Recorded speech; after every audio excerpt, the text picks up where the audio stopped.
Onun konsertlərindən birinə gələnlərin sayı o qədər çox olub ki, üstündən 2-10 illik keçməsinə baxmayaraq, pərəstişkarlarından biri tamaşaçıların sayının çoxluğuna işarə edərək yazırdı.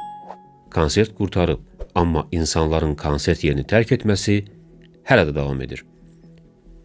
Elektron musiqi deyəndə, bəzilərinin ağlına mexaniki üsulla yaradılmış ruhsuz, hissiz melodiyalar, qıcıqlandırıcı mexaniki səslər gəlir. Amma belə deyil. Bunun belə olmadığını indi sübut etmək, su içmək kimi asandır. Amma 70-80-ci illərdə çətin, hətta mümkünsüz idi. Elektron musiqi janrının duyğulara, hisslərə təsir etmək baxımından geniş imkanlara malik olduğunu məhz bu janrın ilk simalarından olan qəhrəmanımız Jean-Michel Jarre gördüyü işlərlə sübut etdi. Jean-Michel 1948-ci ilin 24 avqustunda Fransanın Lyon şəhərinin Croix-Rousse məhəlləsində dünya şöhrətli bəstəkar Maurice Jarre'la Frans Peugeot'un ailəsində doğulub. İkinci Dünya müharibəsi zamanı Fransa müqavimət hərəkatının üzvü olan Frans Peugeot fəaliyyətinə görə Gestapo tərəfindən tutulmuş, Ravensburg konslagerində əsir həyatı da yaşamışdı. Michel'in 5 yaşı olanda, yəni 1953-cü ildə ailə dağılır. Ata Maurice Jarre Amerika Birləşmiş Ştatlarına köçür. Michel anasının himayəsində qalır. Bu cəsur qadın oğlunun təhsilinə diqqətlə yanaşır. Eyni zamanda oğlunun sənətlə bağlı istəklərinin də qarşısını kəsmirdi. Onlar Paris ətrafındakı Issy-les-Moulineauxda yaşayırdılar. Musiqiyə, rəssamlığa, ədəbiyyata ciddi maraq göstərən Michel hələ uşaq yaşlarından pianoda çalmağı bacarırdı. Yaxşı rəsmlər çəkir və onu köhnə əşyalar satılan bazarda satırdı. İlk vaxtlar uşaq olduğuna görə onun rəsmlərini heç kim almırdı. Müsahibələrindən birində bu haqda belə deyir. Mən evin tək uşağı idim. Bizim pulumuz az olardı. Anama kömək etməli idim. Buna görə də rəsm çəkib onları satmağa başladım. Əvvəl rəsmlərimi almırdılar. Ona görə də yalandan özümə böyük qardaş uydurub, çəkdiyim rəsmləri onun adından təqdim edir, beləcə sata bilirdim.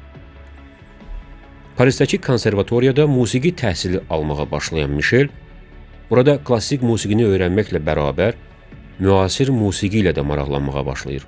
1966-cı ildə orta məktəbi bitirəndən sonra Sorbonne Universitetinə daxil olub, ədəbiyyat üzrə təhsil alır. Ədəbiyyat üzrə bakalavr dərəcəsi almasına baxmayaraq, bu sahələ məşğul olmur. Musiqiyə olan vurğunluğunun sevgiyə çevrildiyini hiss edən Michel, musiqi fəaliyyətinə başlamaq qərarı verir. İlk illər onun üçün çətin keçir. Cazla, rock qrupları ilə maraqlanır. Ancaq bunlardan heç biri daxilindəkiləri ifadə etmək üçün Jean'ı qane etmirdi. 1968-ci ildə elektroakustikanın atası hesab edilən Pierre Schaeffer'lə onun təsis etdiyi musiqi araşdırmaları qrupunda tanış olur və bu tanışlıq onun həyatında əhəmiyyətli dönüş nöqtəsinə çevrilir. Bundan bir il sonra Jarre özünün elektroakustik musiqilərini bəstələyir.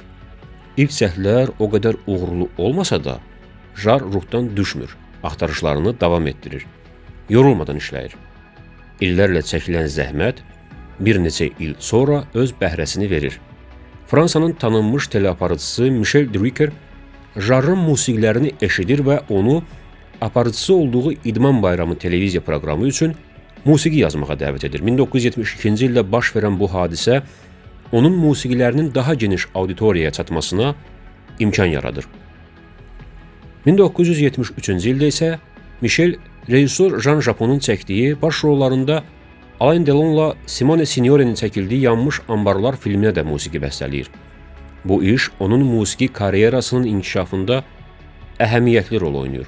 Həmin dövrlərdə Jean-Michel Jarre bəzi məşhur musiqiləri yeni versiyada işləyərək müxtəlif təxəllüslərlə təqdim edirdi. Bunlardan biri də Amerikalı bəstəkar Gerson Kingsley tərəfindən bəstələnən əfsanəvi Popcorn melodiyası idi.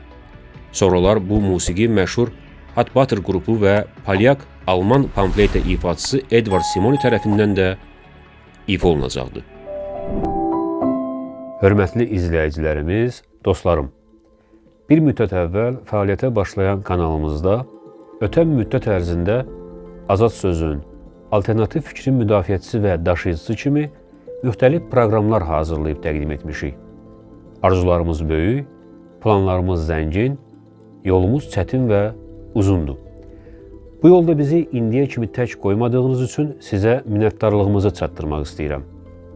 Davam etdiyimiz yolda bundan sonra da bizə dəstək olmaq üçün kanalımıza abunə ola, videolarımızı bəyənə, rəy yaza, həmçinin maddi dəstək üçün aşağıda qeyd etdiyimiz hesaba köçürmə edə bilərsiniz. Biz sizə arxalanır və inanırıq.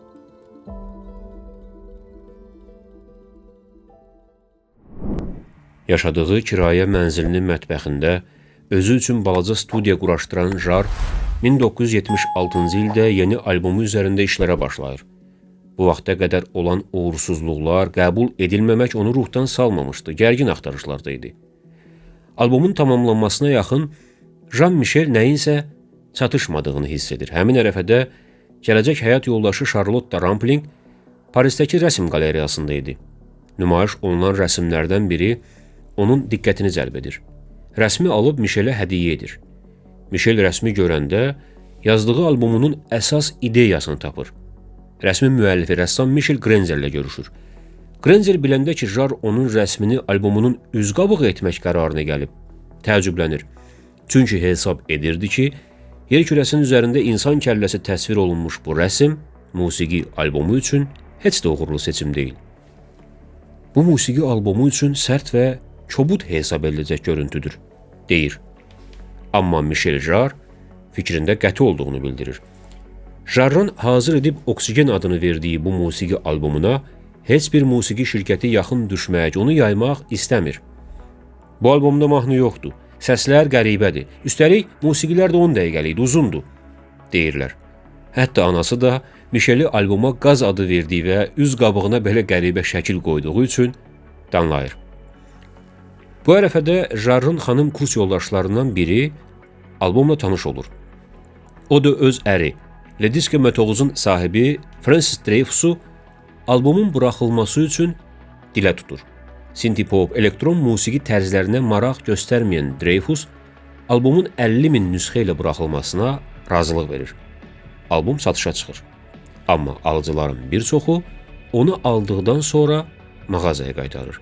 Çünki Jar albomun giriş musiqisində əsasən elektron musiqidə istifadə olunan ağ səsdən, yəni monoton və davamlı sabit səsdən istifadə etmişdi. Ağ səsin musiqidə istifadəsi dinləyicinin diqqətini cəmləmək, musiqiyə daha dərin bir ab-hava qataraq dinləyicini melodiyanın təsir dairəsinə daxil etmək məqsədi daşıyır.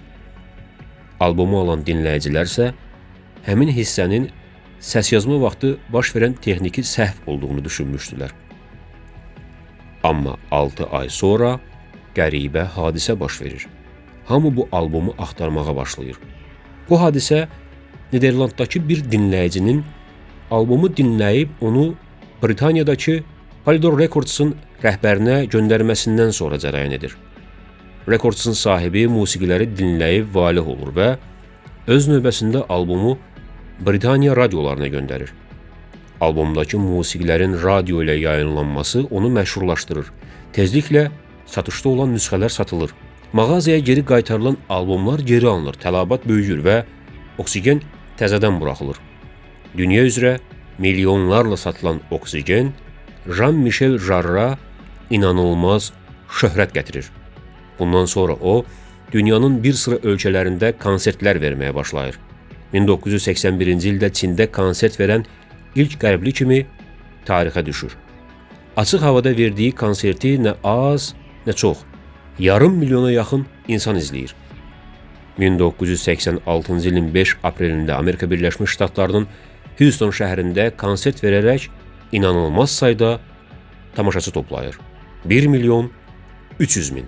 Ən böyük tamaşaçını isə Jean-Michel Jar 1997-ci ildə Rusiyanın paytaxtı Moskvanın 850 illiyində Moskvada verdiyi konsertdə yığır və Guinness-in rekordlar kitabına düşməyə nail olur.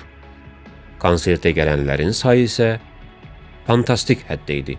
Onu açıq havadakı monitorlarda 3,5 milyon insan izləyirdi. Konsert zamanı Jean-Michel Jar unikal bir hadisə ilə də yadda qalır. Mir kosmik stansiyasındakı kosmonavtlarla birbaşa canlı əlaqə yaradır. Bu konsertin üstündən illər keçsə də onun haqqında əfsanələr hələ də dolaşmaqdadır. Michel Jarre'ın konsertdəki geyimi də müzakirə mövzusu olmuşdu. Həm Che Guevara sayağı başına qoyduğu beret, həm də bu beretə taxılmış balaca tamaşaçı qızın ona konsert zamanı hədiyyə kimi verdiyi Lenin Oktyabryat ulduzu. Uşaqlıqdan dinlədiyim Michel Jarre'ın Oksigen albomunu bu yaxınlarda bir də dinlədim və təkrar valeh oldum. Ekoloji problemlərə toxunan bu musiqiləri dinləyərkən onların sanki canlı orqanizm kimi nəfəs aldığını hiss edəcəksiniz. Jean-Michel Jarre musiqinin melodiya və harmoniya strukturunu sadələşdirərək anlaşılan və yadda qalan edir. Bu sadə və axıcı struktura elektron musiqinin verdiyi imkanlardan yararlanaraq fərqli, qeyri-adi, qulağı yormayan səslər qatır. Bu da öz növbəsində onun musiqilərinin əksəriyyət tərəfindən rahat qəbul olunmasını təmin edir. Onun musiqilərində dinləyicinin rahat şəkildə başa düşə biləcəyi melodiya, bu melodiyanı zənginləşdirən, onu unudulmaz edən, ruh oxşayan akkordlar, üstəlik Michel'in özünün düşünüb yaratdığı qeyri-adi tərzdə səslər mövcuddur.